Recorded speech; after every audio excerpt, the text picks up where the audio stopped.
Well, anyway, thank you for coming back from a bit of a hiatus, guys. We've been playing a lot of fucking GTA. It's now out on PC. Yay! It's great, just as great as it was on all the other consoles. Callan, let's start with you. What do you think of the PC port? Because you've played it. It creates the most Slavic character known to man, which happens to be me. So much Slav. Nikolai. Just all this Slav. Because you played it on 360 originally. You finished the story and everything. Yeah, I played that in a little bit of online until my live membership ran out and I could not be bothered to renew it. Right. And yeah, it was crap back then because it was just impossible to make money. In the online, yes, indeed. I feel like they've fixed a lot of that. Money just comes flying in if you just play. Money's not really a problem. Yeah, no, it's not a problem anymore, which makes it so much easier. More fun, really, because you can just go, I can buy ammo, it doesn't matter. Yeah, because even just getting an apartment was like a 2-week effort in the original one. And even then, you got the crappiest little apartment. Then, when I first did it, I accidentally bought a garage instead of buying. I'm just like, all these idiots didn't get the really cheap apartment. That's because it's a garage, Callan. You fucking idiot. Maybe you should have spent that money. Understand. Maybe you should have spent that money on pronunciation lessons for garage. Maybe I don't give a shit what you think. just a thought. Just a thought. Mount Cola, you're killing me. So you've played the campaign though, already. Yeah, no, I finished it. Yeah, so I don't know if Tucker, Finney, or Harry have touched the campaign yet. Have you guys? Nope. The introduction, maybe? Yeah, I've done that part. Just that part. Okay. Harry enough plays to get me video online. games wrong. Oh, don't worry, Harry. I've got a whole segment dedicated to you that we're going to get to. I'm glad. Just campaign then very quickly, Cal. Playing it on PC because I've started to play through it again for the third time. And it's just way better on the PC, obviously. There's so many little quality of life fixes, and obviously it's a lot more beautiful game now. And the loading is pretty much instantaneous because it's not loading, connecting people together online or anything like that, and it's not running on as slow as shit Xbox 360. So the campaign experience is much improved. But we're here to talk about how fucking fun the online is, except for Harry, who will complain. So, Finney, have you been having a good time with the online? I don't think I've had a bad time yet. I prefer every... What? Callan is a robot again. Callan could not even. Callan? Skynet, can you hear us? Vulcan 1, come in, Vulcan 1, come in, please. Oh, wait, the listeners aren't going to get that one. Alright, well, Callan will be joining us again shortly. Finney, in the meantime, give us your opinion on the online. I've yet to have a bad time with it. What's funny is the style of sandbox that GTA is from a single-player perspective, I don't like because I get bored. I want other people to be there to do stupid things with. And that's exactly what GTA Online is. It's continuous dumb fun. Everything about it, from the 30-man races where there's the rallies where there's bikes, monster trucks, APCs, dune buggies, quad bikes. It's just total anarchy. It is fucking fun as shit. And it even comes down to the point where you don't care about winning. You can't win. You're laughing too hard. It's some of of all the games, online games, you always live for, most of it, maybe 70% is fairly mundane. Just running around shooting people and that. You live for the 30%, which is the stupid stuff that happens. Like John crashing a helicopter into a building in Battlefield 4 trying to lose an attack gunship behind us. We might have done that. We might have done that in GTA again as well the other day. Into what was it? A wind farm, wind turbine farm. You got hit by the turbine, the arm, the blade. And I think I even said, "Let's see them follow me through this."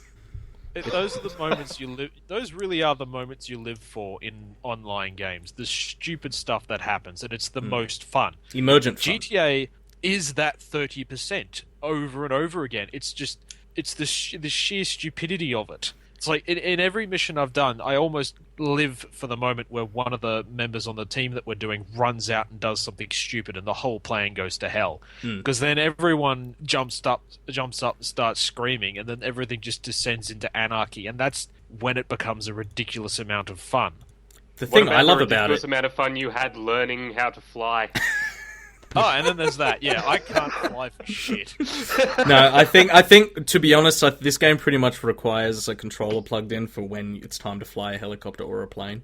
I beat you and I was using numpad. Yeah, but like if it's meant to be an easy experience, then controller all the way. But the thing I love about Finny is the variety. Like, you can be doing a serious race and it's fun, and then you can be doing a retarded race with rocket launchers and shit, and that's equally fun. You could do a race with just Callan and I and it's fun, or you could do a race with 30 people and it's fun. And that's just the racing. If you're doing flying, it's fun. If you're doing a deathmatch or shooting or a heist, it's just fun to fucking do dumb shit with your friends, you know? Well, that's the main thing, is that to me it really is dumb fun, but I've got nothing against that in a game. Like, yeah, you can be a little... it's important at times to be a little bit serious in it, because sometimes it's nice to just win properly. But it's the stupid stuff. Like, a good example, I got picked up by one of my friends he had this massive ute, a huge pickup truck for everyone who's not Australian. And I sat on a toolbox in the tray. He went up over a medium strip to take a shortcut to our next mission. In the process, I got flung out the back of the ute, which we should have seen coming, and my body skidded across the road, leaving a massive blood streak, and I got booted out of their session. So it was as if I had been flung out of the truck so hard that I was kicked into another dimension. And it was a massive inconvenience, and I couldn't stop laughing. So even like the technical failures there are funny because of how it's happened. Well, I like how everything is slightly like loose, like slightly more difficult to do than it should be. You know what I mean? Like, the shooting isn't Call of Duty tight. Like, it's slightly spray and pray, and the racing is the physics are retarded. Like, everything's a little bit loose the to is just enable the right amount of wrong. Yeah, it's like all there to enable funny things to happen. Yeah, they've done it perfectly into that regard, because it's just, if you've managed to make a game where even the broken parts are fun, I mean, how do you improve on that? Like you said, the gunplay is retarded. It makes no sense, but you're really not there for that. No, you're there because, parachuting out of a plane with all of your friends, and you're both trying to reach the ground first, but then you find out you can hold down right trigger and pull out your gun and start shooting your friend's parachute, so they start falling to the ground. Like little things like that you're like, is this going to work? Oh shit, it did work. Or like, you pour out some oil on the ground and you do a burnout over it accidentally, and the friction from your burnout lights the oil on fire, and suddenly your tires are on fire, and then you jump out of the car and you're on fire, and then your car explodes, blowing up other cars, the police arrive, you have to run away from the police. Like, shit like that. The emergent gameplay, like, that's the stuff that's fun in, like, EVE Online, and all these stories you hear about in these other emergent gameplay games. And you're doing it with your 6 friends. You don't need 1,000 people to have a good time. So this is sort of like the time where I managed to blow up Finney and Tucker both with rockets, and you went into their flaming corpse and managed to ride for a good 500 meters while on fire. You were behind me, and my smoke was... You were like... Like, my smoke was in your face, and then I just collapsed to the ground in a burnt crisp. Oh my god, it was funny. So, sorry, Cal, so you got disconnected, so you've been enjoying it? Yeah, no, I've been thoroughly enjoying it. The one thing I do miss is aim assist. Well, you can have it if you're plugging a controller. No, I was just so used to just pressing aim and it will snap to somebody. And it's just like that. That's just a little thing that I will eventually get used to. Yeah. It's just that playing a GTA game, I've always played on console apart from 4.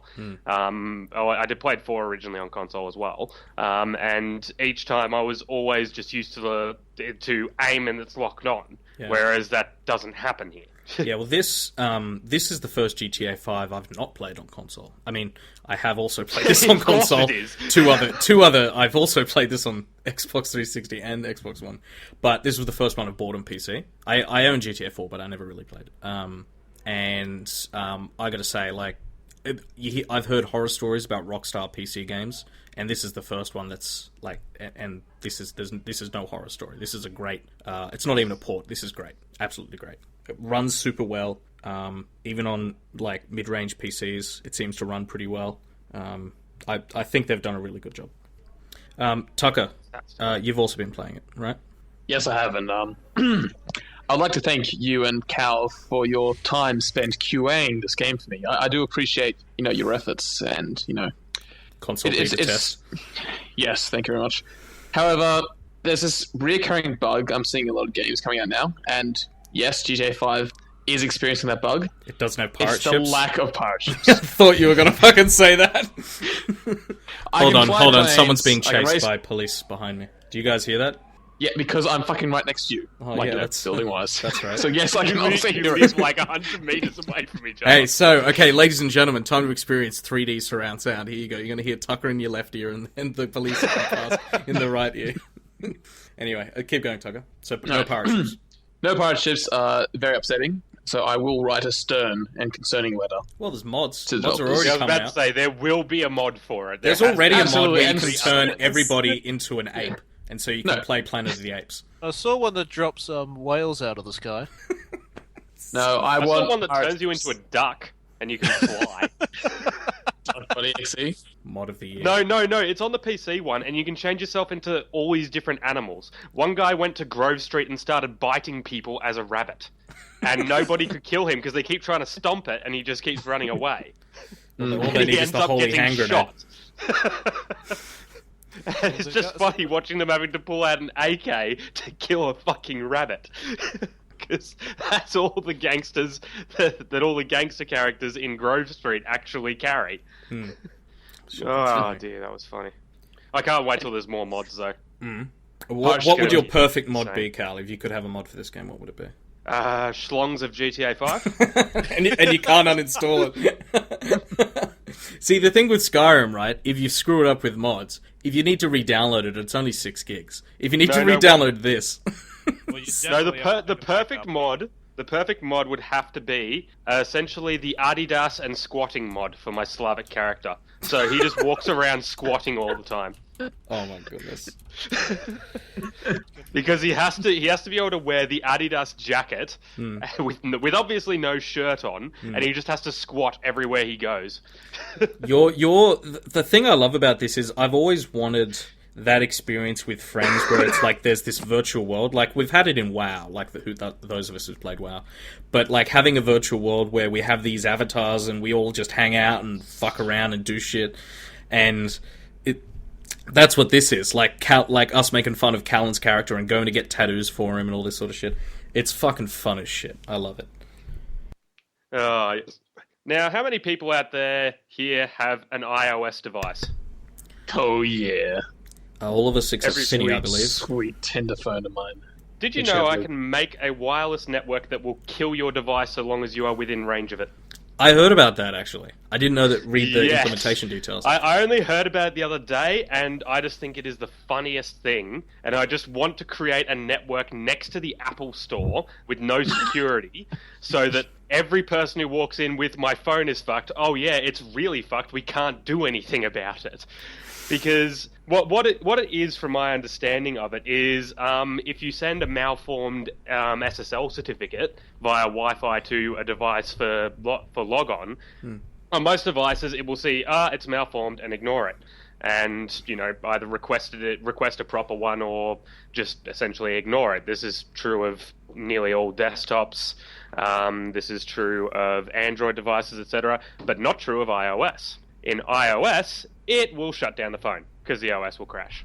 Oh, is that And after what? the whole Funny- Heartbleed bug update? Because Safari was updated for those SSL No, this vulnerabilities. is occurring That's as not it. recently as 5 days ago, according to Ars Technica. Oh, jeez. This is actually a very recent bug. And the what happens is when the phone restarts, the first thing it tries to do is connect to the Wi-Fi network, so it crashes again. Right, so unless you move out of the area, you you can brick. effectively make a no iOS zone just by using malformed SSL certificates. Harry is salivating at the possibility. Yeah, that's why I would love to just set a little ad hoc network with these malformed certificates next to an Apple store. Well, the if you thing leave is, it unsecured, it will keep asking for that certificate to try and. well, I mean, the thing is, this relies on automatically. people going and joining that network. And if Not you go necessarily, and because join it's free unsecured. network, you're an idiot. You have to choose the network, even if it's unsecured. But it will automatically get the certificate so that it knows what it is. It'll check the certificate, but it won't try to join the network. No, but it will check the certificate and crash. Huh, well, that sucks. So all you have to do is have an unsecured network that has this malformed SSL certificate. That's it. Well, that sucks. And the entire zone around that, unless obviously they're connected to a network already, in which case they won't try and get other certificates. But yeah, no, it'll just crash every device. Well, hilarious, and I do hope they fix it. Tucker, get an Android phone, and then I'm moving into your place, and we're aiming a big Wi-Fi dish down towards John's place. No, see, I like my iOS device, so I don't want to harm it. Yeah, that's apparently, true. if you have iOS 8.3... And I don't want to do that on others. Apparently, if you have 8.3, that mitigates some of the problems. Oh, but they haven't been any more specific. Oh, well, that's all right. I'm on 8.3, so that's good. Yeah, so anyone earlier apparently just gets completely screwed. Yeah, well, I'd rather a bricked iOS device than a working Android device any day, so there you go. Harry, we didn't hear your opinions on GTA V. Yes, I was staying quiet while you were all talking about your wonderfully fun experiences, because Harry plays video games wrong, and I have managed the impossible. I have achieved the unachievable. I have yet to have fun playing GTA. And I will explain what you have to do in order to follow me on my quest of not having fun on GTA. The first thing you have to do is have never played the console version. Now that excludes most people already, because most people have played it on the console over the last couple of years that it's been out. Well, Finney and Tucker avoided didn't. it altogether. Finney and Tucker didn't. But I played zero. Tucker, did you ever play any of it on Xbox or anything? None of them did. No. Okay, alright. Harry, you played more than he did. You played it on my Xbox One. No, I just watched you, really. Alright, But keep the next backpedaling, thing- but the next anyway, thing you what's have step to 2? Step 2 is fail at the single-player campaign as hard as I did. You failed the tutorial. I failed the tutorial. So, you know I don't know how you did the that. heist. You know, right at the very beginning, you rob a vault that's in the middle of this, friggin' snowed under, area, and you're getting away in the car, and you try to outrun the train, Which is just a and the cutscene. train clips you, and you crash, right? Yep. Well, I fail at driving so hard that I was driving in the opposite direction across a paddock. Oh my god, It still cut towards the cutscene. It still went to the cutscene of me getting clipped by the train, but my car was in the middle of a field, not a road. So it even tried to help you not It fail tried so to help hard me. at video games. The next thing that happens is you know how you get to pick one of the two cars, and you race the cars, right? Mm-hmm. So the other guy, I haven't played enough of it to know the characters' names yet. The Lamar. other boy gets in the other car, and he turns left, right? And you're supposed to chase after him. Mm-hmm. I pull onto the road, get hit by a bus, and get thrown to the right so hard that I fail mission within 5 seconds of me getting control of the game. 5 seconds to mission failure. Don't get hit by the bus. But I do remember you complaining about this, and we believe you may have instinctively gone to the left-hand side of the road. Yes, Which I means you might hit a bus. have. And gone headfirst into said bus. We are Australian. We do drive on the left-hand side of the road here. So I thought that the bus crash was giving me a boost, when in fact it was Yet throwing me in every the wrong video direction. game ever made is on the right, except Sleeping Dogs. Yeah. So, okay, how else have you been playing? By the way, just before listeners get the wrong idea here, we all did this fine. Harry, I have no words for you. On a scale of 1 to even, I cannot. The next stage, of course, was that I gave up on the single-player tutorial altogether because you guys are online and I wanted to join really hard. And I couldn't do that. I couldn't play with you guys because multiplayer online wanted me to do a tutorial as well, and I kept failing that one as well. Obviously, you fucking need tutorials, Harry. No, the tutorial was a fucking hindrance. It sucked. Uh-huh. I can imagine if it were possible, during the CSGO tutorial, you probably tried to throw your gun at the Sagas. Yeah. You probably just pressed G twice and both your guns were on the ground. That's it. Did you play the CSGO tutorial ever, Harry? Yes, I have. And? I'll have you know I'm very proficient at it. Good. No, it's not.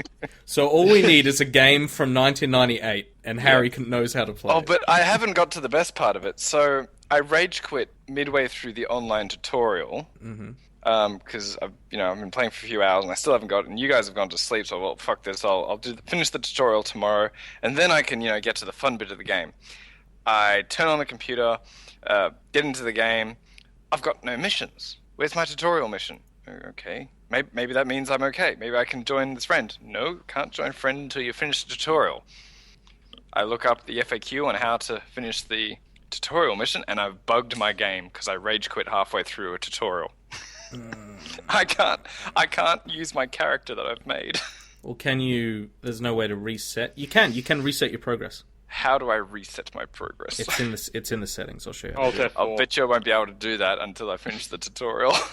Well, you can try. But it'll reset... You'll keep your character, but it'll reset the character. Which is what you want, pretty much. To reset the character, get the GTA 5 folder and drag it to the recycle bin. No, there's an option to do it. There's an actual option in game, so I'll show you how to do it. We'll see if this is an option for me. But no, this is the solution for Harry, I guarantee. Now, don't worry. I am aware that this is actually a good game, especially with the amount of fun. This is no shitty, Don't say Shadows of Mordor. Shadows of Mordor. Well, at the very least, you played it for more than 15 minutes, right, Harry? Yeah. Of GTA, yes, I played 2.5 hours, almost 3. There you go. Let me check. The problem is you play it properly. I've played 59 I've hours. yet to play it properly. Why do I latch onto the dumbest games and put so much time into them? Like, that's a lot for me. For you guys, that's nothing, because you have 1,000 hours in Dragon Age and shit. But yep. 59 hours is a lot for me. Anyway. Does that about wrap up our opinions of GTA? That is thankfully the end, so far, of my sad story with GTA. Well, I'm sure we'll pick it up later in the future. I will say, though, for Finney and Tucker, and I guess Harry, if you are turned off by these style of open world games, which I usually am as well, really, if you just do mission after mission after mission after mission, instead of don't worry about side quests at all, they don't matter. If you just go to the missions every time, it is a very fun single player. It is a really good time. I'd recommend it. Callan can vouch for it too. It's a good fun single player, and it'll be over in like 30 something hours. So, and you'll want to kill Michael's entire family. Yeah. Oh my god, Michael. I want to kill them all. Yeah. Anyway, Callan, thank you for joining us for the GTA 5 section. It's no problem. Nikolai, take care. I speak to you later. Okay, no problem. See ya. No problem. Yeah, I just cut him off halfway through. Who's next? Who's next up on the list? According to the show notes, you are. I think it might be me. So, I got a couple of trailers to talk about. The new Star Wars trailer came out. We'll just be very quick about all of these. I don't have a real story other than these trailers. So the new Star Wars trailer came out. Well, the teaser 2, I suppose. Did we all think it was cool? Yep. Not as good as the first one. Not as good as the first. The first had me. No, as in the first. As in the first. You guys are already having nostalgia about the first teaser and how this new teaser's too mainstream. No, okay. Listen. The first teaser had that part where you see the Millennium Falcon for the first time, and you get that feeling when they start playing the theme song. Yeah. And you're like, oh my god, this is really happening. This is awesome. I did not have that feeling in the second one. I had that feeling twice in the second one. I'll tell you where. The first which shot, Which the first shot when Binary Sunset is playing, when it's panning across and it's that awesome matte painting of the Star Destroyer crash, and it's the Star Wars theme that I used for our episode a few weeks ago. And then right at the end when Han Solo says Chewie, we're home, and he does the little smile and the nod. And I was like, oh, that smile. I know that's Han Solo. That's it. I can watch that every time, and biologically I know I'll feel something. It doesn't matter. There's none of this. I've seen it before. I'm in. I'm all about it. I didn't care for the last part. We see Han Solo and Chewie. Yeah, because you don't like Star Wars that much, though, Tucker. No, I like Star Wars. And yes, I wanted to be a Jedi Knight when I was a little boy. Nobody wants Like to be a every Jedi other- Knight. Everyone wants to be Han Solo. Han Solo's the cool guy. But John, What? the reason and probably the reason that Tucker as well liked that Millennium Falcon bit in the first one and why that brought us back to Star Wars is that when you have memories of really cool things that you liked as a kid, your memories of them are never on a standing camera. You never think of you sitting in the corner of a room re-envisaging something cool. You're flying around. You're being a kid in Star Wars in the middle of an awesome sky or space combat thing. And since the camera is going with the Millennium Falcon while it does a barrel roll and avoids laser shots, now that's nostalgia. That's childhood right there. Yeah, but that shot happens twice in this movie. 2 different shots, one with X-Wings and one's with the Millennium Falcon again. That same chase from the first teaser. When the X-Wings come down and they go flying across the thing and the camera pans across, and then again when it goes into the engine of the Star Destroyer. No, those ones had a clear flaw. The camera was aligned with gravity, and it was either panning left or right or zooming in. Fucking cinematography class with Harrison Lee. I'm just telling you how nostalgia sometimes works when you think of really cool action things when you're a kid, I suppose. I don't know. It's just with Star Wars, it was never about all the action stuff was really cool for me, but just the adventure was the whole thing with me. That's why the Han Solo thing hit me hard, because it was like I didn't see old Han Solo. I instantly saw young Han Solo there, even though he looks old. I instantly saw it as soon as he smiled and I heard that voice. I don't know what it is about it, but I don't know. But the thing I think we should all take away from this trailer is John Boyega, who plays the black guy. He's fucking sweaty as shit in everything. He's scared. He's probably the most incompetent character. He's like the C-3PO of this movie. Because in every single shot in the teaser and in this one, he's scared of something, he's sweaty, he's afraid, he's looking over his shoulder, he's running away from explosions, his little soccer ball droid is peeking around corners and being a stupid, dumb fucking droid, and it's going to be the fucking Jar Jar Binks of this movie. Oh, it won't. But he looks scared. And I don't know, it looks like Daisy Ridley, who's the girl. It looks like she's going to be the actual cool one in this. Gwendolyn Christie's also in this, and we see a shot of her hand picking up a lightsaber. I believe it's probably Carrie Fisher handing her the lightsaber. Gwendolyn Christie, for those who don't know, plays the big blonde woman in Game of Thrones. Brienne, is that her name? Brienne of Tarth? Yes, Brienne of Tarth. Yeah. And so she's getting a lightsaber from what looks like Leia's hands, which is quite cool. But anyway, I thought it was a cool trailer. Sure, not as cool as the first one, but that's because the first one was the first big oh shit, Star Wars is back kind of thing. Finney, so you liked it, Finney, or? I thought it was cool. Yeah, I thought it was very cool.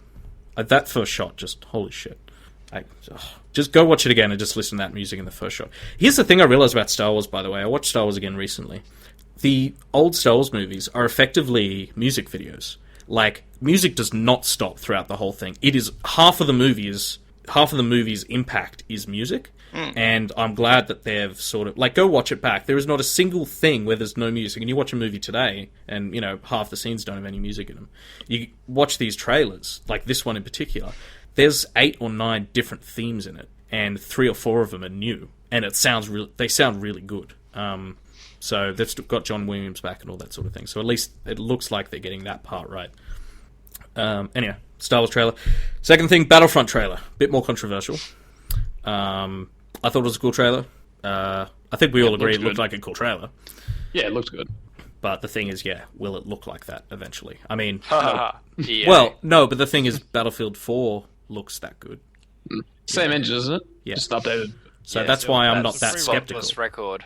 The pre-rendered cinematic is what we need is gameplay. No, I know. I know we need gameplay. It would be preferable to get gameplay. But if people are complaining about it and saying, there's no way it'll ever look anything like that, I'm like, it's not that... Battlefield 4 and Hardline look that good. They look that good. So it's not that far-fetched for it to look like that, is all I've been saying. It can easily look like that. It'll probably murder a lot of systems, though. There's that unfortunate thing. Yeah, looks like a lot of particle effects. The Rogue One trailer. Did you guys watch that? Nope. That was ridiculous. Okay, so Harry saw it. Tucker, did you see it? No, I didn't get time.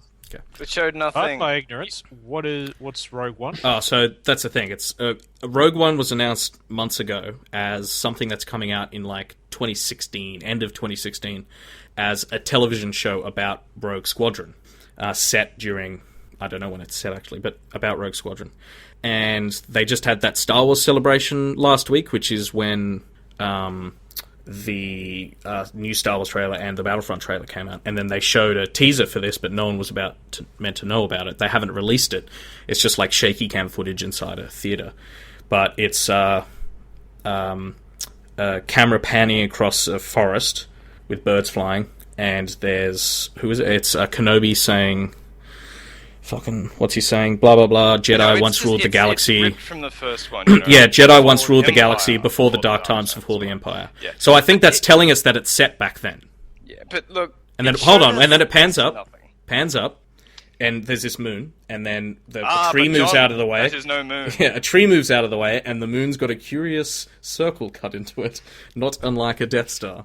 God damn it, you ruined the joke, John. Yeah, and then it cuts. Well, you said the joke. It was, sure, 0 out of 10. Do we need to explain the joke? Yes, fuck up, save us. So, and then a big thing comes up saying Rogue One, and then you've got staticky sounds of pilots in dogfights and shit. So it's obviously just a very early teaser to let us know that it's on its way, and then it says December 2016.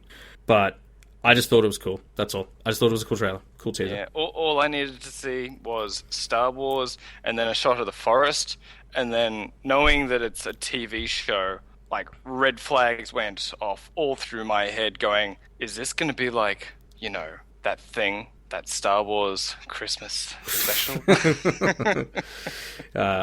Fortunately, Harry, since the Star Wars Christmas special, TV is pretty much better than movies these days, so I wouldn't worry too much. Again, we don't know anything about it, but it looks cool. I'd laugh so hard if it gets released, like, just in time for Christmas.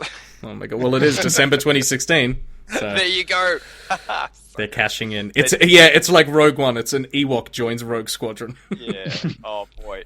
That I'll, would be the funniest. I would actually. That'd be so bad. I No, would Harry, pay please, to watch no, that. no, Like, you know, no, they're no, going through the, check in, red 5, standing by, red 7, standing by, yum yum. Standing by. It's just an Ewok with the helmet on as well. Oh, my goodness, Flying that would one be of the those, that would worst. be the I don't know, You guys have, like, a deep Harry. voice, though. You were weird. You like Ewoks. No one else likes Ewoks are Ewoks. funny. No. Ewoks are good. E- There's no. a fine No, they're line, okay? And episode Ewoks. 1, No. the prequels went over that line with fucking Jar Jar Binks, but the Ewoks were good. I like the Ewoks. I really like the Ewoks. There's 2 side movies that came out. No, nobody watched them. Nobody knows about them. The Ewoks are terrible, Harry. Great. Those are great. Battle of Endor was all good. It was all so good. Please, Harry, please. Ewoks of Endor is one of my favorite children's movies. Yeah, but you still watch children's television today. So I can't trust your taste. So do you, John. So do you. Shh, don't tell anyone. Very quickly, Black Ops 3 trailer. Looks like, they saw the success of Advanced Warfare and we need to put more future stuff in. So they are, it looks fine, I guess. I'm probably going to buy it and play it. But, I'm not going to enjoy it. Lastly, remember PT, the playable trailer for Silent Hills? Yes. Yes. I have some bad news. No. 1, you will not be able to download PT after June. 2nd, Silent Hills is cancelled. Motherfuckers. Yeah, Guillermo del Toro has pulled out of the project, and it looks like it's cancelled. Very sad. Was there a reason? No, he just... one of the producers has said that he's pulled out, and then there was a post on Reddit earlier yesterday saying that it's cancelled. So that's a shame, because with all these horror, indie horror games coming out and scaring the shit out of people, it'll be cool to see, like, the original Horror Masters, scary game people coming in and seeing what they can do. And if it was anything like PT, holy shit, I would have even played that. Like either the Oculus Rift or the Morpheus. Yeah, I mean, That'd be so I good. would have even played that. Me, the bitch man. You would have played it, like, past the opening scene. Oh, I would have needed you guys to be there. I'd have to hold your hands. I couldn't. I couldn't play. It would have been midday, fucking all lights turned on, everyone surrounding you, holding your hands, patting your hair. You know. Yeah, that's how it works. That's how it works. That's my life in a nutshell. Anyway. You'd still need a bedpan. Yeah, or just some sort of tube. Well, I don't think a bedpan would be play it on the loo. Yeah, I could do that. Yeah, Oculus Rift Mobile all the way. Finny, what's been going on in your neck of the woods? Boeing has developed a plasma force field, or they've patented one at least. So, future's getting ever so slightly closer. Speaking of Star Wars and that sort of thing, the idea behind it is they use a combination of lasers, electricity, and microwaves to rapidly heat up the air between the vehicle and an explosion. So the heat creates a plasma shield that's denser than the surrounding air and is able to deflect or absorb the energy from the incoming shockwave. So it's not quite deflecting bullets yet, but you've got to start somewhere. So as it says, unlike the impenetrable force fields of science fiction movies, this system is not designed to prevent direct impacts or shrapnel. So it's designed to protect targets. So if an IED goes off next to your Humvee or something, this could hopefully deflect some of the blast of it. So it's not quite, Star Trek level force fields yet, but it's a pretty damn cool idea. Vinny, what I need is a force field for you to stop mucking around with that damn lighter. Holy shit. Please go Holy on. crap, that's the first time this... Oh, never mind. The first time! Read the chat! We've been telling you to stop flicking the lighter the whole time. Fucking Finny and that fucking lighter. Anyway. Please. Finny, you know what? Like, the cool thing about projects like this to get funding is all you have to say is, like, some of the words you said. Lasers, explosions, force fields, plasma. Star Wars. And people will just throw money at it. Like, It's Boeing, so it's not it sells itself. That's true. But it sells itself, you know what I mean? Anything to do with lasers. It's done. Like, laser hair removal. Sign me up. I don't know why I'd ever want to remove laser hair, but, it's a thing. Remove laser hair or That's remove what it is, hair right? with lasers? Wait, John, it's a thing? Wait. Wait, no. You mean there's people out there who don't have laser hair? Oh, shit. I see a bit of a downside with this whole Humvee thing. Mm-hmm. If you've watched just about any modern war movie, you'll notice that the convoys of Humvees quite often have soldiers walking alongside those convoys. What the hell's going to happen to those soldiers when this superheated laser dense, inverse explosion for the other explosion is made where their head is? Well, IEDs usually happen on long, the highways and shit. They don't tend to happen in the towns that they're walking through. I suppose friendly fire is America's specialty after all, though. So Finny, what are some other ramifications of this? Like, this sounds like it's not just a war thing. It could be used for better drag in the air when you're flying a plane or some shit. Well, no, not really, because the whole idea is it creates a layer of denser air in front of the vehicle. So the idea is that the explosion goes off, the shockwave then hits this dense portion of air, and its severity is lessened as it heads towards the vehicle because, its energy is expended on this plasma field. So it's not as though you could create the field in front of you and it has some sort of other effect. It's literally there to absorb the blast. So it'd probably have some sort of visible effect, but it's not going to reduce drag or anything like that. Its sole purpose is to reduce the severity of explosions. It might not reduce drag, but the way you describe it, it sounds like it could increase propulsion. I mean, the point of a jet engine is pushing on the air behind you.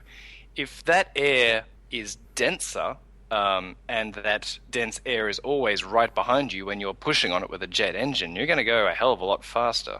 So perhaps not drag reduction, but maybe propulsion increase. I tried so hard to follow that logic. I don't know where to start in telling you how wrong you are. I cannot even begin to explain to you. So far above you guys. Again, on a scale of 1, how an engine works, right? On a scale of 1 to Birdemic. Pushing on the air behind you is the principle, but what the flying Since when do jet engines work by pushing on the air behind you? It's not like the air is a wall and the jet engine is a leg and you're pushing off the wall. That's not how it works. Sort of is. Harry. No, it isn't. the scientist in me is amazingly offended, and that scientist is a freaking geologist. How does a rocket push you then? It creates With thrust. thrust, Harry! So then, Exactly. Harry, if it pushes on the Thrust. air, No, it's- how does a rocket I go just- into space where there is no air? What's I'm not talking about pushing on space. there? I'm not talking about So- space. Let's keep this conversation where it belongs, on the ground. Okay, we can talk about space. Obviously, it would work in space because you're So- I know. Ha- it's Using pushing gas against Harry. dark matter. Harry, and Newton's exploding laws. Harry, Newton's laws. Just you know them, right? The rockets in space push against dark matter. Harry, I'm googling this. Harry, please, Oh my please don't stop. Please tell us more about rocket science. Please keep going. Harry, please. Now, are you going to become a brain surgeon next and tell us that the brain is actually just a lung that breathes thoughts? Oh my god, Harry. Oh my god, it's sad. This Oh, is so very sad. Oh shit. I will, after this thing, I will Oh, link God. you a YouTube video on how a rocket works. Oh. I can pretty much guarantee you, Harry, they're not going to ever mention anything about the air behind the engine. I Oh, assure you they will. Professor Leek, I must sign up to your online courses. Please, where is your PO box? Where do I send my money? There's a YouTube video on how a rocket works in atmosphere versus space. Don't even bother looking it up, Harry. You are the opposite. You're not just wrong, you're the opposite of wrong. Like, you're like chaos. You're chaotically bad. Oh my goodness, that Why was... don't they put steel plates behind every jet engine so they Yeah. can push against something? Why do they put diamonds, like troll diamonds physics. behind everything? Harry, do you think on Pushing the air aircraft... behind it isn't? Harry, do you think that on aircraft carriers they put that thing up behind the jets so that the jet engines have something to push off of? No. Then that's what you're saying with the No, that's denser too far air. away. That's way too far away. I'm talking about the actual explosion of the thrust of the jet engine that's happening right there underneath. That the happens rocket. inside the jet engine. Not necessarily inside. Yes, I mean, necessarily. When a blackbird gets fast enough, the combustion of the jet fuels are actually happening outside of the engine altogether. Finny can back me up on that one. Yeah, but the That's air how it's it using is being works. rammed from the fucking front. Thin But air. It's still generating thrust. Okay, so a propeller and a helicopter. We're yes, having they this do work conversation like right this. now. They We're do having work this the right conversation way. right now. Helicopters A and propeller propellers is do work literally that way. pulling on the air. Yes, but they don't. Jet engines and rockets don't push against air. They generate thrust to counteract gravity. Harry, if there was nothing behind a jet engine, or if there was something behind a jet engine, the same amount of thrust is generated. I don't think. I'm not talking about behind as in like meters behind or something. I'm talking about a the centimeter point of behind. explosion. A centimeter behind. With the A exception centimeter of the behind is Blackbird- where the thrust is generated. Okay, let's move on because this is going nowhere. Hey, it's okay. Luckily for Harry, just like Coke, this won't be a big thing. Okay, Tucker, you are the master joke today. explainer. Please explain that one to the audience. Oh no, this will take half an hour as well. Don't bother, it's an inside joke.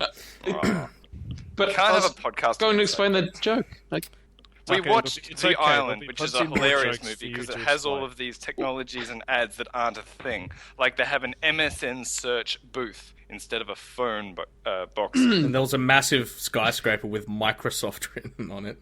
Yeah, and so like did it's Harry funny state that- the movie? The island. Okay, good. Yeah. Context, Anyway, Harry. It's they very also important. had a bottle of Coke. I'm like, haha, Coke's not a thing either. I thought I was being funny with saying that, but No, you're a fucking idiot. No, you're an idiot. As proven by the previous discussion. yes, but the point was it was a joke. Yeah, but jokes are It's funny, obviously Harry, still not a dumb as shit. Fuck, if your rocket science thing is a joke, then that was a good joke, because that was funny. There Holy is no escape from this. No. Oh, no, there would be some escape if you put some dense air behind you. You'd be able to escape that really quick.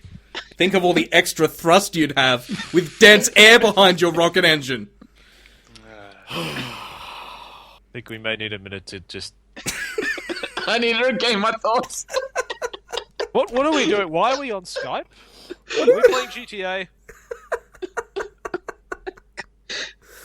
Oh shit. Cal wasn't here for that. His thoughts on this would be amazing. Oh my god. Well, we're going to tell Cal about the ventilation shaft part as well, but okay.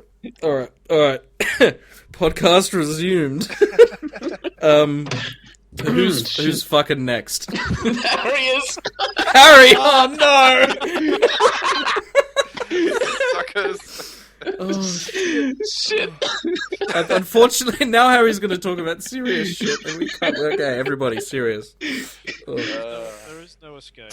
Oh, okay. No, I was never here to talk about serious things. Heck, originally I didn't have any of that planned, so like my news section was going to be my bullshit section. I was going to take Finney's, plasma laser barrier thing and then, say, can't we just apply that to earthquakes? Like the unfortunate one that we've just had in Nepal. But I think I've out-scienced myself today. I think we've had too much science. I think generations to come won't need to become scientists because they've had their fill from now. We've learned this podcast. everything there is to know. That's it. There's nothing left to discover. Hey, humanity, if you're listening, you might as well just kill yourself because there's no more experiences to have. That's it. That's the world. The world is done. You've learned everything. Yep. It's over. Oh, shit. No. Oh man, it's annoying though because originally I was going to talk about how nature is just completely fucking over Sydney like really hard at the moment. Yeah, Malfurion got right in there. Nature will rise against you. Yes, but really, my complaints just sound like first world problems. Now that we've had that earthquake in Nepal, it's killed up to 100 people, thousands of people, I think. 3,000 people. 3,000 was that? Yeah, it was 2,500 when I last looked at it. And so now this whole Sydney getting a bit of water just doesn't really seem to cut it anymore. I mean, that's the problem when the first world has a bit of issues. Everyone will complain about it on Facebook and Twitter and all that, and it will look like a huge thing. And we have to rely on the news to hear about the earthquake in Nepal because no one has, anything there to post about how shit it is and how everyone's dying. Yeah. Well, So perspective gets really warped. Yeah, they're also, busy trying to survive and not die. Yeah, well, I mean, perspective is a funny thing because, 3,000 deaths versus the 3 or 4 deaths that happened here in Sydney. Nobody's saying that the deaths here in Sydney weren't terrible, but you're right in that it's actually in this case kind of less about the deaths and more about the fact that that whole country is literally destroyed because it's such a small, poorly constructed country. That economy it was fucked already because of where it is and political pressures from cough cough India and China, and it's just double fucked now. Well, it will be entirely reliant upon international aid, resources, and for a long time. Well, to entirely rebuild Kathmandu, basically. Yeah, The severity of the earthquake is insane, though. It couldn't be much worse. It was a 6.8 magnitude, but it was a very shallow focus, but pretty much directly under Kathmandu, so it's more or less leveled the city. There was How many meters did it shift? the Indian plate, which has collided with the Eurasian plate and is moving steadily north, moved 3 meters in 30 seconds. Shit! To give you an idea, the fastest moving tectonic plate on Earth moves at 8 centimeters a year. So 3 meters in 30 seconds, and we're talking about the entirety. Finny, my fist will move so much faster towards your face until you put down that goddamn lighter. That wasn't the lighter. Okay, someone just hang on. I've got some rope here. I'm going to tie my hands together. Kinky. Oh god, where was I? it's a rubber band, isn't it? I don't have any rubber bands. What is it? What? It's the thing It's that shit. He's picking up shit and fiddling with it. The Yeah. clicking you're hearing is actually the goggle mount for my Sony action Oh camera. my god, you're just finding things to click. Yes. Stop it! Okay, I'll try. Alright. Continue geology. What was it? Oh yeah, so basically the entire Indian continent moves 3 meters. That's crazy. That's, well, considering that in the Himalaya the crust is over 100 kilometers thick, the amount of energy released in that span of time is difficult to quantify. Yeah, and one of the poorest countries on Earth. Yeah, Stuck no one right in the deserves middle. this, but of all the people who copped it, they deserve it probably Yeah, the they've most. had a shit 100 years, and now it's been made even worse. And then on top of that, it wasn't just Kathmandu. It's pretty much like, imagine all the villages that are out in the countryside. Like it's not a big country; it's a very small country. The whole thing's probably fucked. Anyway. Yeah, they're not in a good place, so they need all the help they can get. Yeah. Fortunately, aid is already flooding in, though. But Yeah. they're going to need it for decades. Yeah, so listeners, if you'd like to donate, obviously, Red Cross, World Vision, all the usual places, I'd recommend. Master of segues, Tucker. Master of segues. I could give you a Segue definition silence. of segue. No, it's not. No, I agree. Sydney can't really complain about the natural disasters in light of what happened in Nepal. What we can complain about is Apple Watch, or lack thereof. Oh, I was wondering where you were going with that. Okay, so unless listeners don't know, John and I have pre-ordered the Apple Watch, and we still have not received it. John, I'm in distress. I want my Apple Watch. Tell the people how long after the deadline, like the sales opened, we ordered ours. Straight the fuck away. Holy shit. Okay. Minutes. Yeah, because I had both John and I had issues trying to get the Apple Store website to load correctly, because I kept getting the the equivalent of like a 403 error. It's like, it's not here. Essentially, just kept getting this. The Apple Store's not up yet. Please try again later. I smashed the refresh button so fucking fast, so hard for quite a long period of time, and nothing happened until actually my actual iPhone app, so the Apple Store app on it, that got got me through the Apple Store before my web browser did. They must be using a different API. I'm gonna beat you with that Apple Watch. So, long story short, we tried to order, and they're coming in June. Yeah, I'm not happy. Explain to me, what's the difference in an API and an SDK? Are you being facetious? Don't you fucking dare, John. You keep your mouth shut. No, let me do it. Don't do do it. this. SDK is software development kit, and you use it to actually make things. An API is like a service that you tie into to pull data or put data somewhere. It stands for Application Programming Interface. Is that right? Is that right, Tucker? I'm surprised how fast you can Google things these days. Was I right? Was I right? Moving on. I was right! Okay. I'm happy about that. Yeah, No. so go on, Tucker. So anyway, I was able to confirm that people not ordering the 42mm space grey Apple Watch Sports are getting theirs much sooner than anyone else. It's very annoying because We got the most popular model. yeah, I didn't think it would be the black one. I figured most people are going to go for the white one or maybe the blue one. Apparently, no one's going for the blue one. Everyone's going for the space grey. Space grey. It's okay, but I like just the look of the black ones. That's why I got it. Well, and then compared to the others. Compared to the other ones, except for the white one. Maybe the white band with the normal aluminium color would look kind of nice. But overall, I think the space grey is going to be the better look. As did everyone else ordering online. Yeah. However, I did actually get a chance to get a hands-on of the actual watch itself. Not just the sports watch, but also the normal Apple Watch. And I have to say, John, I am the steel one, yeah. Not the linked bracelet that you were thinking of getting, but the band did it have? The band, yeah, the steel band that I was looking at. So I actually looked at both the sports and the normal, and I'm actually very impressed with them. So the sports edition is extremely light. So I had it, I put it on my wrist and everything, had a look and feel of it. It's very, very light, but it feels like even if I'm going running and stuff, it's not going to get in the way. So you can definitely tell that, apart like the name gives it away, that this is targeted towards active people. Because it felt like it was hardly on my wrist, that it just sat there and it was kind of nice to feel. And the band, the sport band, felt comfortable? Surprisingly, yeah. Like I figured, it's going to be some sort of plastic, rubbery hybrid, and it's going to feel like shit. No, it actually felt really nice. So you can tell, like, you don't think it's going to be a premium band, but it is. It's just something different about it, just the feel and look of it. And the way that they've actually designed how the band fits on, I figured, like, if you look at it going, how the hell is that going to work? It does. You know how, like, it slides through itself, and you connect through the pinhole? So actually, the actual way it connects works. And it's going to work quite well for people who are very active. Because the last thing you want is, like, when you hit your wrist on the side of the table and it hits your watch. If I can break connectors that way, yeah, I don't think there's going to be a problem here. Oh, perfect for me then. I'm the most active one in this group.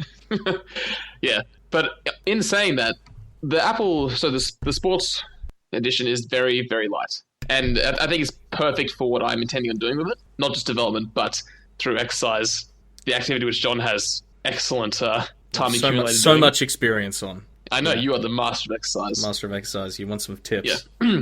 Tips on how to get your gains. Exactly. Become swole. Come to me. Yeah. Email me at john@johnsexercisecompany.com.au. That's where you get it from. Doing that right now. However, after I tried on the sports watch, I then tried on the normal watch. And that is a completely different watch. Just from the feel of it and the presence. It's very different. Heavy. It is much heavier, and it feels solid and sturdy. So straight away I can tell that this is a dress watch. It's designed to stand out as like a piece of jewelry, and like just the solidness. So when I think of like a male watch, they're big, they're bulky, they're strong and solid. That I'm getting that feel when I had that one on. So it's like I will tell that if I'm dressing up in a suit and I'm going out somewhere to make a presence, I would wear that watch. I would not wear my sports watch. Sounds gay. Harry, coming from your stupid Motorola watch, I'm sorry. I tried on your watch. It is. Lol. Oh my god! I cannot describe how infuriating that watch made me feel. It's a great little. It is no. It's not intuitive at all. Okay, a fucking circular like design. No, it's not. It's a plastic circle. It is a plastic circle. Like user interaction in that watch is no. It's not made of metal, is it? Yeah. It felt What plastic. kind of metal? No, the exterior of this watch is entirely metal. Well, I'll tell you what, Harry. If I pick something up that's meant to be luxury-filled, and it is made of metal, but I think it feels plasticky, what does that say about the feel of the material? That tells you that your brain is warped to believe whatever Apple wants you to believe, and that you can't even determine that something is metal when it's clearly metal. Is it metal, though? I don't think it's metal. Clearly metal. I don't remember it being metal. I'm looking at it right now. It's got the grain of metal. It's metal. Look, if I had an Android phone, then that's the one I'd get. But I don't. No, I'd probably get the Asus one. I wouldn't get the Motorola. No, you know what? I'd get the LG one. That looks pretty good. I mean, it's round. Every other watch except the one Harry got is good. What's that, Finny? The LG one was the only one I was interested in. Like, that Also, looked okay. I have an LG. Mine is an LG. No, the new LG one, whatever that one is. Oh, the new square one. Square LG. Yeah. Yeah. Harry, I'm telling you. Square faces are far superior for user experience. For interaction, yeah. Yeah. Just, no, circles just does not, I don't think it works as well. It's a watch. It's got to be circular.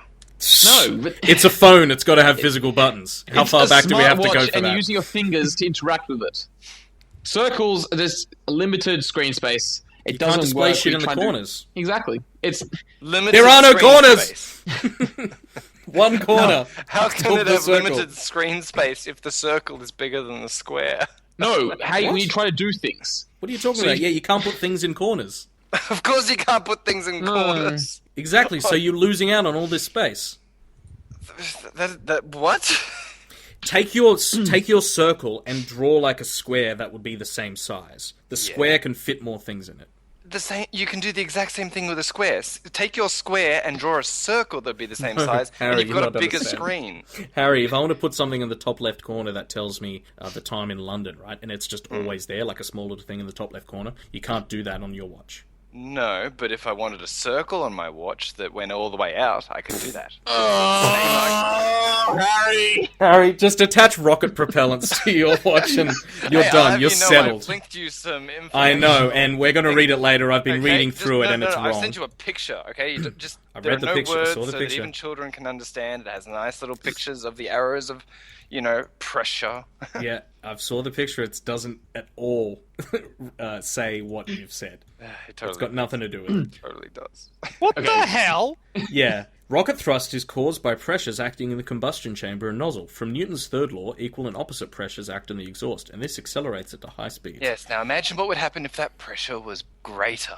No, you're not talking about the pressure. You're talking about this red, like, to the right of this red area. You're saying if to the right of that red area is denser air. No. I'm saying denser within the area of the combustion. Wait, so that's so what, in the combustion chamber inside Yeah, so the rocket. air they are using to combust is denser. Is that what you're saying? yes. That's No, not no, what you no, were no, saying. Harry, for starters, a rocket engine doesn't use air in the combustion. Yeah, I know. I didn't say air. But that's not what you were saying, introduced Harry. air. You were saying, what if there was denser air behind it? The combustion's happening in this yellow section in the front. Yeah, obviously I misexplained. That's why I kept on saying, no, you're talking like meters behind or something. I'm not talking about that. I'm talking about where the combustion happens. You're talking about in the Harry, yellow you made section. it very clear it was behind the rock. Yeah, you said behind. You made Like where the flame comes out. Okay. So see, we have this nice. We're still little talking diagram. about this. We have this nice little diagram. Moving on. We're moving on, Harry. Harry, we are going to prove you wrong off air. Okay, we'll prove you wrong off air, and we'll let you know next week, listeners, if Harry had to pay me $1,000 or install Origin. Okay, look, to divert from this terrible experience to a graceful experience, I should describe to you how I experienced the Apple Watch at the store. Did you get to try the edition one? The gold one? No, fuck no, holy shit. You have to, like, pre-book that. Oh. So, no, I don't think they're going to let me try it on. Fanboys. However, so, apparently in the Apple Store, I'm not allowed to put it on myself. Mm-hmm. I must have an attendant put the Apple Watch on for me. Yeah, because it's not out yet. Exactly. Now, to top this off, I'm not allowed to rotate my list to look at the watch for the first time. They will do it in the appropriate manner so I get the optimal viewing angle of the watch. Mm-hmm. Yes. So the attendant, she placed the watch onto my wrist. She then rotated my arm in such a way that it brought forward the glory of the watch. Far superior than any Android experience. Seriously, it was fun. Like I know you're trolling here, Tucker, Andrew, but are it's you just hearing making me this laugh. shit? I know you're trolling, Tucker. I know you're trolling, but it's just seriously, making it was me a laugh weird anyway. experience having someone, like, I went to put it on myself. She goes, no, I'll do it for you. I'm like, but I've been putting watches on my wrist for quite a long time. I know how to do this. She goes, no, we'll do it. So they take the watch out of my hands, and they slide it on, then she rotates my wrist so I can look at the watch. I'm like, that's good. Oh yeah, rotate it. And then did you say, I've got this crink in my neck, can you give me a massage while you're at it? Yeah, and then I had Sandra in the fucking corner, like, just death staring at me. So, no, could not do that. Was she pretty, Tucker? Not Sandra, the girl at the... Of course Sandra's pretty. No, the girl at the thing. Sandra's right there, Sandra's isn't she? She's the only girl for me. She's the only one I see. Sandra's right behind you, isn't she, Tucker? She most definitely is not. Unless she's got some sort of bugs, like, planted throughout the entire unit, which not surprise me one bit. No, well, they all learn that at Yes, Chinese they do. Mossad. Yeah. But no, anyway, yeah, it's actually an interesting experience, actually going on testing the actual watch and having a look and having a feel for it. So I'm very much looking forward to my to my black watch coming soon. To June. In June, apparently. Also, Tucker, I mean, we've got to be politically correct here. It's an African-American watch. It's space grey. You can't I say can black. No, God damn it, John. Anyway, the one last thing I want to say. Developing apps for the Apple Watch at the moment. What a restricted experience. Holy shit. Because they're not apps. They're just... No, displays. it's a very limited SDK. I'm allowed to use, essentially, buttons, tables, and groups. Mm-hmm. Until WWDC. They've Yes, already said they're releasing a fuller SDK then. Well, that's what I hope.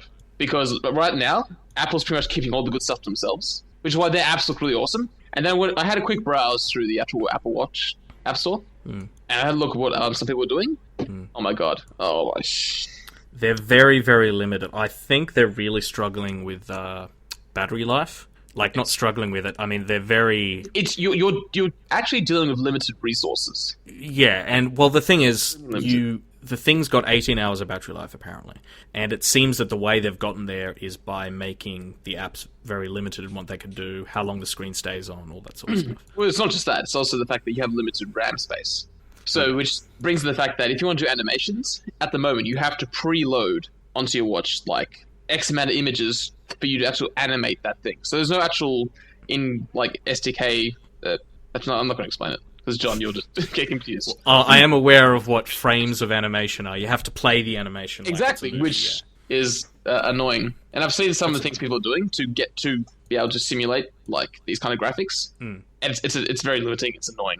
Yeah. I've been working on, like, an app for myself at the moment, and I'm definitely looking forward to the Apple event. WWDC. That's the one. Can't remember it. Fucking at least it's not fucking Worldwide Developer good. Conference. Yeah. But is that something where The Rock and someone else wrestles and hits each other with chairs and stuff? Ladies and gentlemen, may I present to you the man from 1998, Harrison James Lee. That's what it sounds like. Yeah, that's WWE. Tucker, they seem like they're very much like, using this thing for the first 6 months is going to be like using the original iPhone before the App Store came out for it. Definitely agree. Where it's very much you're just going to be using it with the built-in apps, and later on, and limited it takes time. third-party apps. So things I'm doing right now, even I myself am having problems trying to put forward Apple very much have this set of standards and user experience they're trying to aim for. And with this limited SDK at the moment, I'm finding it hard to try and keep up with that and meet those standards. In a way that I envision the app should be, I can't get that. I see all these cool widgets that Apple's apps are doing, and I can't use them. The thing is, a year from now, you're going to be talking about what you can do. But right now it seems like this thing came out not early, but it seems like they were busy with other shit. And so the watch was ready, and they were like, we'll just put the watch out with a limited SDK, and we'll work on it later on. That's what they've done. I love having this watch for the full SDK. I can build my own watch faces. No, Harry. You can make terrible-looking watch faces. You were free to put viruses and terrible fart apps and a green watch face. Great, you were free to have a terrible user experience. Android FTW. However, on the plus side, we are at least getting from the SDK the solid core, and because it's much restricted, it's much easier to work with. That's the one good thing I can say about it so far. Is right now I've got a pretty good grasp on the classes that I can work with, and it's quite easy navigation structure as well. So so I'm very much looking forward to. Is it June or July? I think it's June.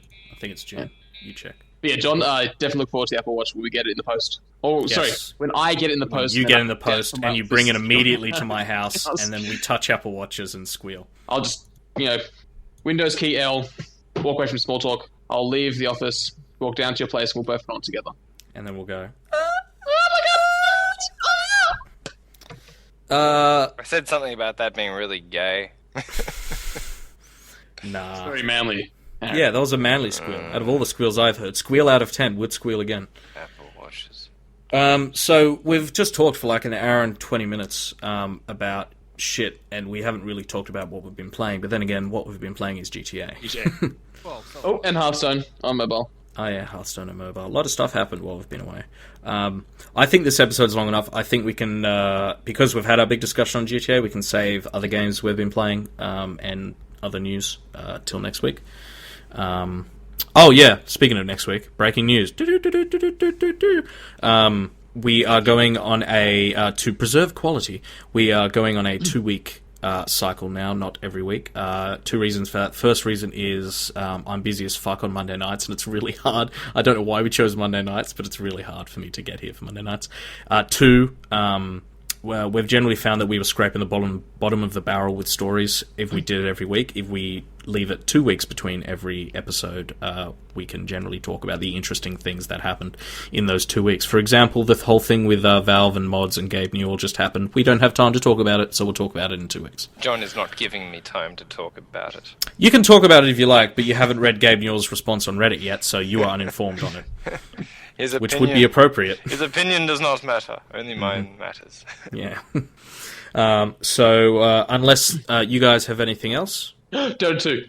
Shut the fuck up. Please. No, is it that time of year already again? Oh, we're approaching. Have they bet your ass. Once we get to that point, that time of the year, that's happy, special time of the year, there'll be regular updates. I foresee the podcast being recorded at the weirdest hours of the day, and for some reason Tucker just didn't get the updated schedule. Yeah, 1 a.m. on Tuesday mornings.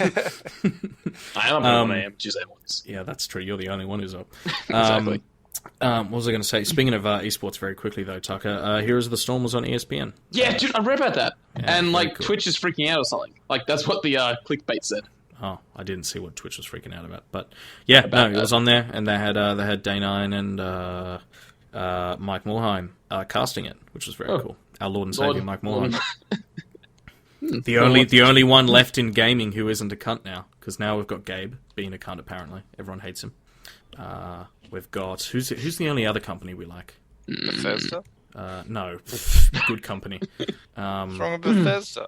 There was Valve. And there still Naughty is Dog? Valve, in my opinion. No, I like Naughty Dog. fuck, no, like good. Maxis? Oh, wait. No, it was sorry, Square Enix. You're right. No, shut up. Okay. No, it was. It was Bungie.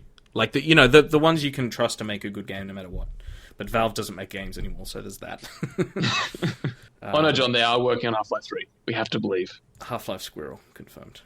Okay, well, if that's it from you guys, I'm going to call an end to this extra long podcast. Fucking Callan. Oh no! Scroll down in the show notes. Oh no, what's he done? What's he done? I knew it was him immediately.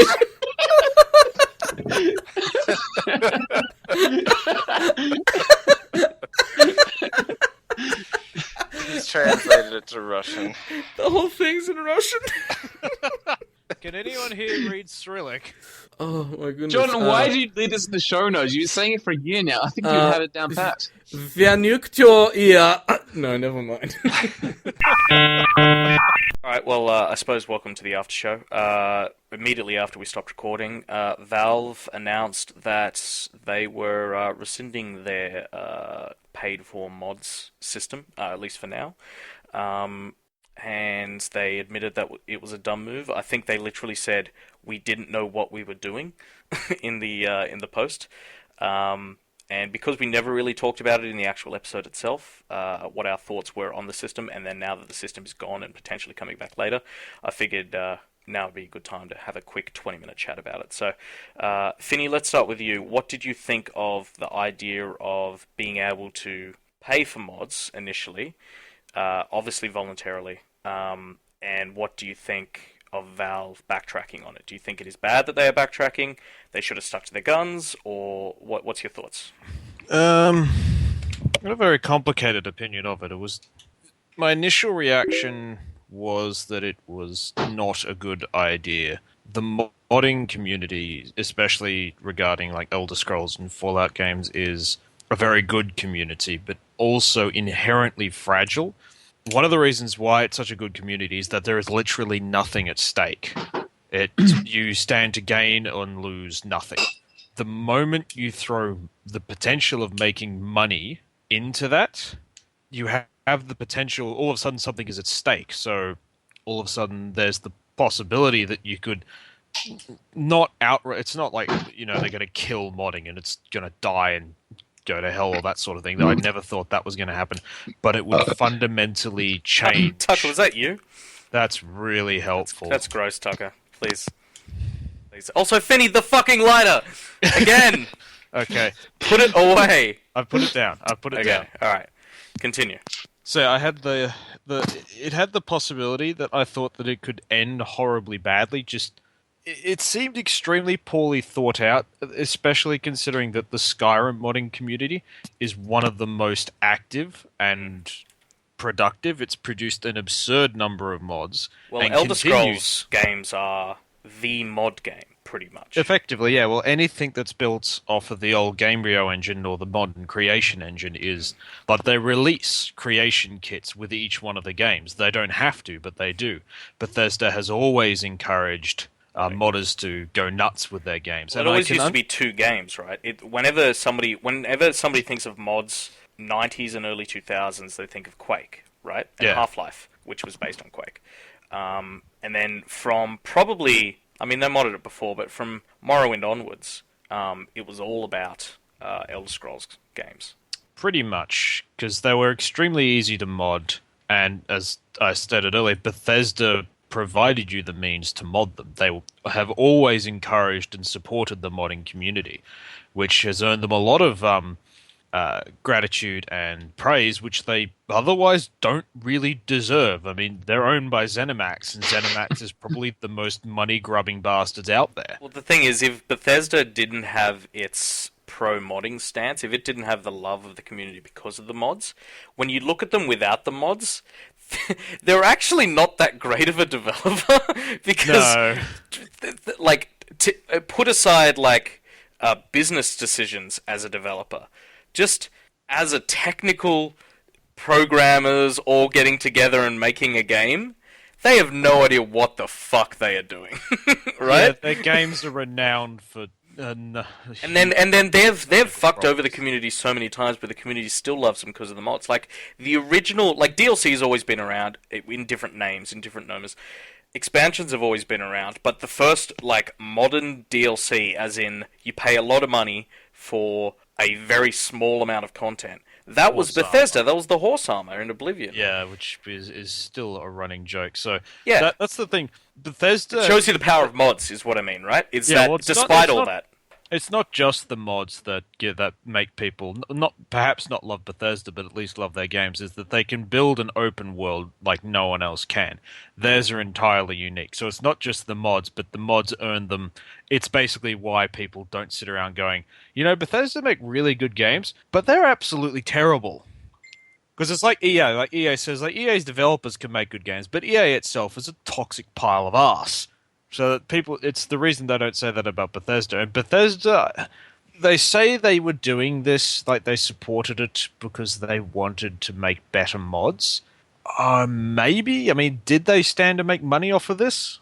No, the mod makers, yeah. Valve, I mean, no, not at all. I read did you manage to read Gabe Newell's reply about all this? No. So before they rescinded the program, Gabe went on to Reddit, just made a post called Mods and Steam, and said, all right, for the next 2.5 hours, I'll be answering any questions about it. And he laid out some numbers about the amount of email and shit that they've received about this from the community has cost... One of the guys said you backed a dump truck up into our... Well, yeah, it's cost them about $3 million in server costs just from that. And about 1% of that is what they would have made in the first 6 months of these mod things. So I don't think, for once, I don't think Valve was looking for money here. I think they really did see how big modding was with Skyrim. And as they've done with hats in TF2 and content creation in Dota and CSGO, because all the stuff that happens in Dota and CSGO and TF2 is all community-created stuff. I think they saw that and they went, oh, okay, so we can make people... we can enable people to make great things. The only problem is, here's the one thing I'd think they didn't think out. I think it's great to charge for mods. Like, have you played that Falkreath mod, Finny? I'm sure you've seen it. It's like the Skyrim mod, right? It's like a world that's twice the size of Skyrim. It's a total conversion, effectively. And it's twice the size of Skyrim. It's got all its own lore, professional voice acting. Wait. Do you mean Falskar? Oh, no, I think it's Falkreath, isn't it? No, Falkreath actually is a town already in there. Falskar is the mod. Oh, Falskar, yeah. Yeah, that's the one where it's got like the professionally voice acting. Yeah. Sorry, that's what I mean. Yeah, that's Falskar. Yeah. So that, for example, that sort of thing is the sort of thing that I would pay money for. Because it's its own thing. Now, the developers are doing it all for free and hoping they'll eventually get a job out of it. But if they were able to actually get paid for it and make the mod better, that's good. But two things that Valve didn't think of was, one, what happens if somebody just goes on the Nexus, grabs a mod, chucks it up on the thing, and says it's their own? Well, a number of the more prolific mod and more famous modders immediately started pulling their content off of the Nexus for that exact reason. Yeah. And secondarily, why would somebody, you know what I mean? Like, it's the reverse of early access sort of thing. Like, you hope that you pay for this mod, and this mod says there's going to be updates all the time, but now maybe this mod maker doesn't want to do updates anymore, but you've paid for a product. Whereas before, you hadn't paid for anything. And so when they stopped working on it, you didn't care. It's like, you could be disappointed. Yeah, exactly. So those are my two concerns with it. I think Valve's heart was in the right place, but they just did it in the wrong way. Well, it's just, as I said earlier, the thought of paid modding, as I said, it's not going to kill it. It does have the potential to create really, really good mods that could really change everything. But I just think it's too open to abuse. For instance, I looked at the paid mods that were available during that time, and most of them were like just crap. Well, I think most of them were making fun of the thing. Well, not even that. There were a lot that were making fun of it. But for instance, like you can log onto the Nexus and there'll be 1,000 different weapons you can get, and most of them are terrible. And this was literally some of those crappy weapons that people now were trying to sell.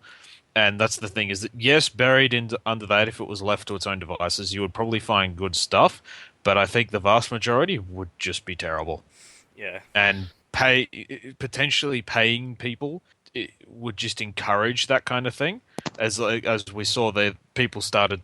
One of the first mods, the first mod to be taken down was someone else's work. Yeah, exactly. So I think it was I think it was smart of them to take the system down and rethink it. I don't think it is the dumbest thing in the world to have a system, but it needs to be a well thought out system. And the way they thought it out was not. Well, the not communication from the outset was poor, to say the least. Well, they just dumped it, didn't they? Well, pretty much. They didn't explain anything. So from the outset, it was just like, oh, Valve's after more money. They didn't really explain anything. Bethesda didn't really explain anything. They just dumped it out there in the world and expected people to interpret it whatever way they wanted to. And it's similar to remember, I think were we recording our podcast when the Xbox One was announced? I don't think we were, but we discussed it. Where this is different because I think that they should go back to the drawing board, but the Xbox One has come out now and the PS4, and they're both pretty much the same machine, whereas the original vision for the Xbox One was very, very different, and the internet backlash caused them to change it into what it is today, which is just another console.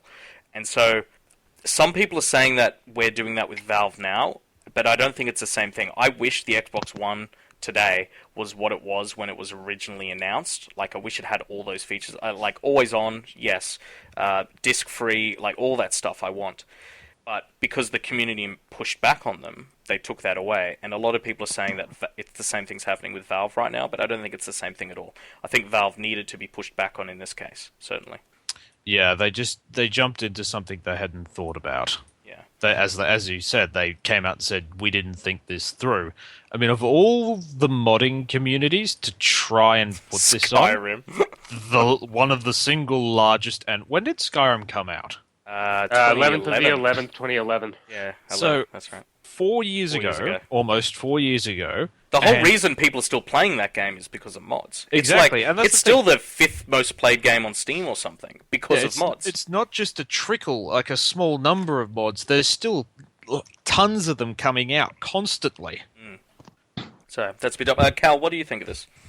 My opinion on mods, especially paid mods, is the actual original idea of it kind of irks me in the same way that a lot of essentially a lot of the modern day apps still irk me, is that they're not truly commercial products.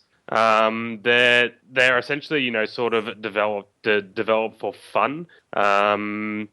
It's hard to rationalize because you have got the TCS style mods like the total conversions that can end up being quite good. Probably my fondest memory was the Freelancer Nexus mod. I only remember it as Nexus mod. I know it had a bigger full name. I remember the V mod. Do you remember the V mod?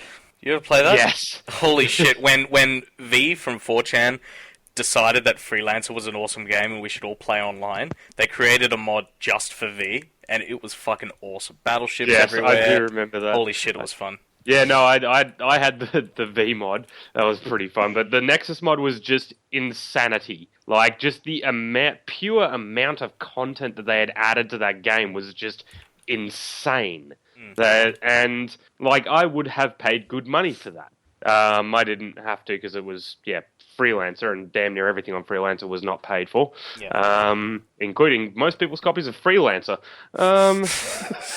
I remember. I'll tell you the day, the place where I went and bought Freelancer. I went to. I went to the Kmart at Warrwood Square, Tucker. At the Kmart at Warrwood Square. I went there. I went into the EB Games wasn't there. I went into the Kmart. I went in and I saw a picture of Trent on the front, and I was like, oh, Trent, and then I saw a thing in the bottom corner that said Digital Anvil, and I was like, that sounds like a cool name for a company, and so I bought it and took it home, and all I did was drink Sidewinder Fangs all day every day. Yeah, no, I was about to say, where can I get a Sidewinder Fang? Holy shit. You only have Liberty Ale, friend. Dude, if they don't have Sidewinder Fangs and Liberty Ale in Star Citizen, I'm going to be disappointed. They've got to. They have to. Anyway, sorry, keep going. Interrupted you with my reminiscing. I think there's got to be essentially a way, if they're going to implement a system like that, there's got to be a way of vetting it. There's got to be a QA. Simply because I don't want to pay money for a mod that's going to completely fuck everything else. There should be some sort of either like sort of a QA engine of sorts, which would be like the optimum thing, which would be like, before you purchase it, loads the mod in, and it gives you say 5-10 minutes to make sure that it's all Well, working. I mean, you can get a refund within 24 hours for any of these, so there is that. Have you ever tried to get a refund on Steam? Yeah, exactly. So, Steam's got a lot of problems going for it, so that's certainly one of them. The thing is, I'm all for quality control and gatekeeping when it comes to my entertainment. I want somebody to make sure that it is working, it is good, and obviously, very obviously, Steam is very much against gatekeeping because pretty much every fucking thing can get on V. We could make a game right now and get it on Steam. And the influx of fucking VNs is a example of that. Obviously it's against their culture as a company to restrict that stuff. They want it to be a very community thing where the community goes, oh, this game is great, I'm going to vote this up, and so people find it that way. I'm pretty sure Steam is just, in fact, the laziest fucking company in existence. Valve, yeah. I think it was Valve. I think Half-Life 2 Episode 2 came out. When was the last time you heard about anything on Steam OS? Oh, well, no, that is still happening quite a bit, but I mean, lots of stuff's coming out on Steam OS. But I mean, they made Half-Life 2 Episode 2. Did anybody seriously use it rather than just put it in a sort of test environment? Well, no, nobody has fucking Linux. That's the thing. I mean, I have Linux. Except, I was going to say, except you, I have Linux. Well, we all have Linux, but you know, it's, I don't know. You know what I did try, though? Speaking of Steam and Valve and shit, I'll get to your opinions shortly, Tucker, but I tried the home streaming thing that they were talking about. Remember that? Yes. So what it is was I got my Microsoft Surface and I plugged it into the main TV out in the living room and plugged an Xbox controller into it and turned on home streaming on this PC, on my gaming PC. And it's like, you know, a local version of Gaikai or OnLive or whatever, right? So I launched up GTA 5 and I played GTA 5 on my couch, but it was streaming from my PC into my Surface, which obviously can't handle those graphics, but it was handling them fine. Like, it handled the stream fine. It was like 2 milliseconds of latency. Like, I didn't notice it. It was actually really, really good. And I don't have the world's best router in the world. So that's a cool thing that I'd recommend to people to try out. If you've got a second computer lying around, you want to plug it into your TV. That's very fun.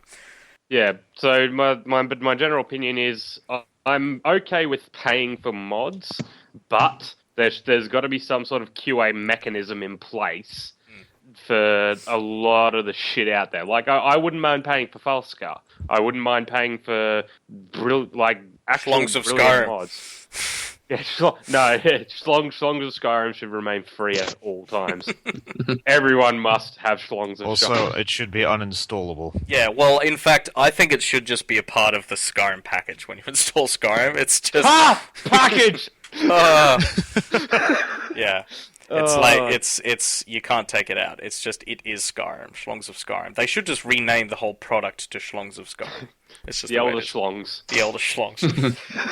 Taco, you are like me, I believe, in that we don't install tons of mods. Negative. I do not install mods. Except in for general, I won't do except it. for Unless Schlongs of Skyrim. Except for Schlongs of Skyrim. No, I'm one of the few people who haven't modded Skyrim. Or What? it's a mod that adds pirate ships to games that do not otherwise have pirate ships. Is that Yes, that's correct. So I have a pirate ship mod or a highly recommended mod that will greatly improve gameplay, like the Witcher 2 mod. That was yes. recommended. Well, that wasn't officially made. supported, but was developed by one of their devs. It was literally made by the devs of The Witcher, so yeah, they've got that. So but very few mods I'll install. That and obviously Dota. yeah, which is even Dota 2, which is obviously a mod. No, I agree with you. I'm with you here, Tucker, where I have no dog in this fight, really. I've installed mods in the past, and then I've even asked Finney, Mod Master, when it comes to Fallout games, to come over and make New Vegas a playable game. because I love Obsidian, I love everything Obsidian does, but I hate Fallout, so hopefully Finny can find me a nice little mid-ground there. Make I know it play exactly again. how that's going to go. Yeah, it's going to end in me not wanting to do it. But... Well, no, you'll play the first probably couple of hours before effectively the Lydia part of the game ends. You'll then go, so where now? And I'll say choose. You'll have a panic attack at the thought of personal choice. Alt F4, scrub hard drive. Can't do it. It's funny. Something in my fucking brain turns off when it comes to games that aren't MMOs. If it's an MMO, I'm okay with the choice, because obviously that's the whole idea of the MMO. You do what you want. But if it's any other game, as soon as it's like, oh, wait, so I'm in Whiterun, and now I can go anywhere? Panic attack. I'm fucked. I can't do it. I mean, the whole point of entertainment is somebody telling me a story. Unless it's something like GTA Online, like we discussed in the podcast, where we are creating little stories of our own.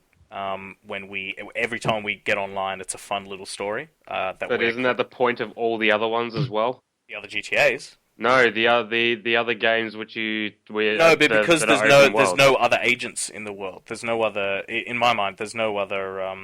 I need to go and do all that shit. I can't have. There can't be an unexpected result when I'm the one initiating it.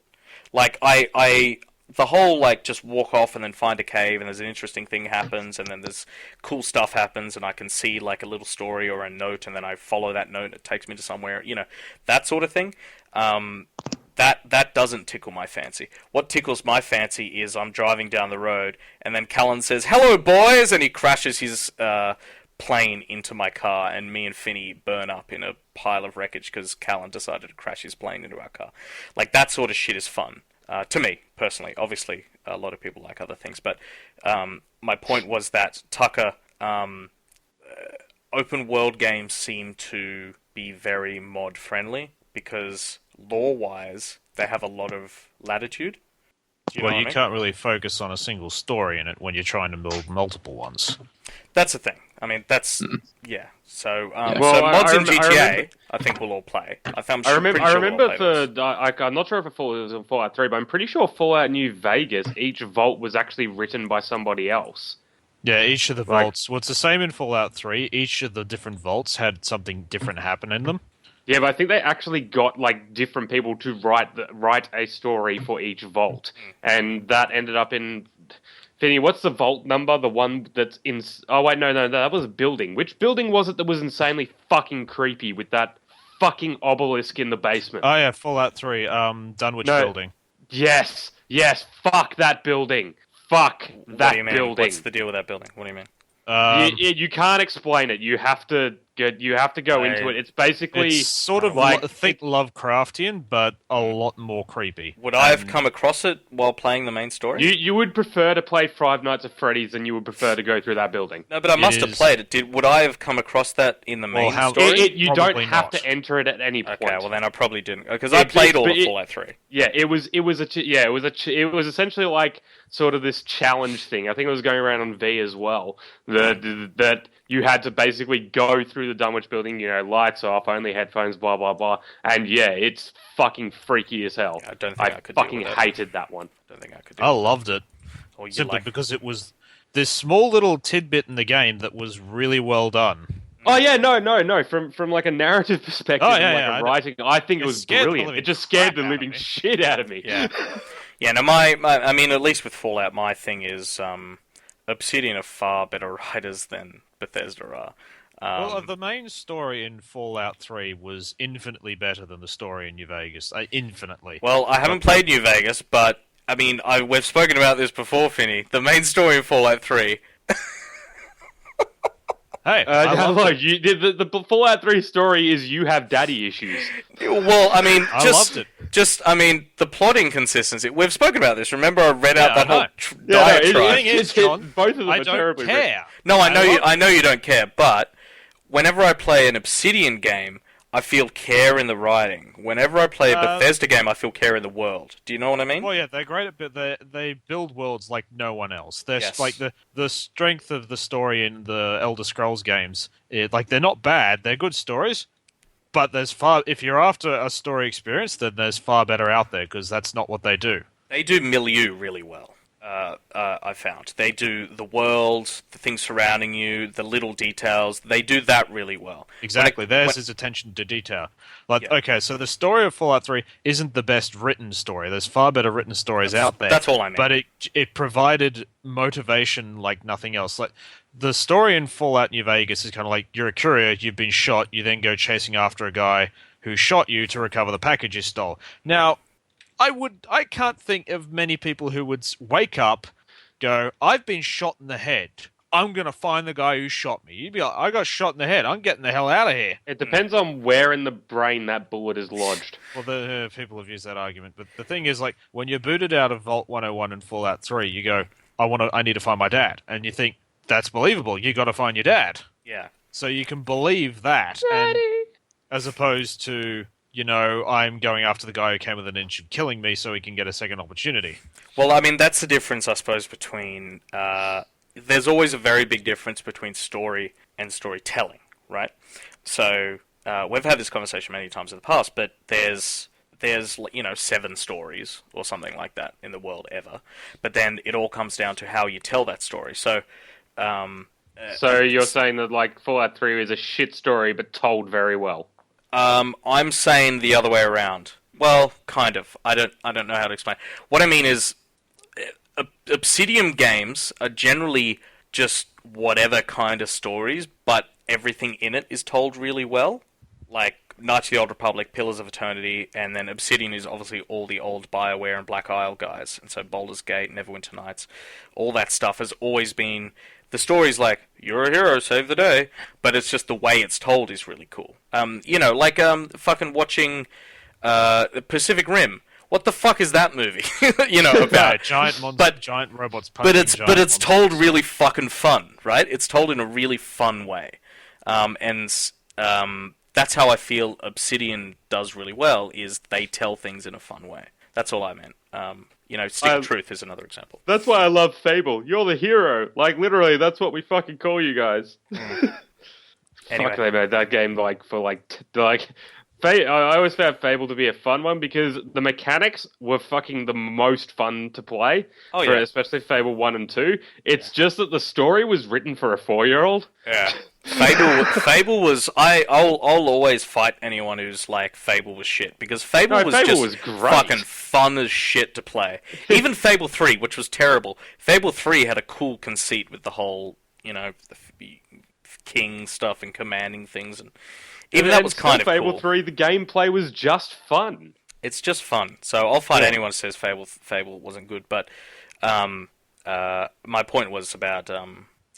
Obsidian's writing mostly. But, Tucker, back to you. Really? Thank you. Thank you for joining us, everybody. No, I'm kidding. What do you think about the whole mod situation, Tucker?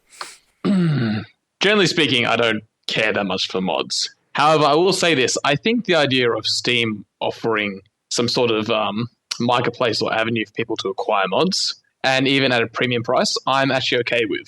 Because I see that the ability for a content creator to charge for their content, I'm okay with. And I think it's a good thing because it encourages like amateur developers to go out there and say, before it used to be maybe spending my spare time just creating stuff for myself, but now I can actually see a tangible benefit to this.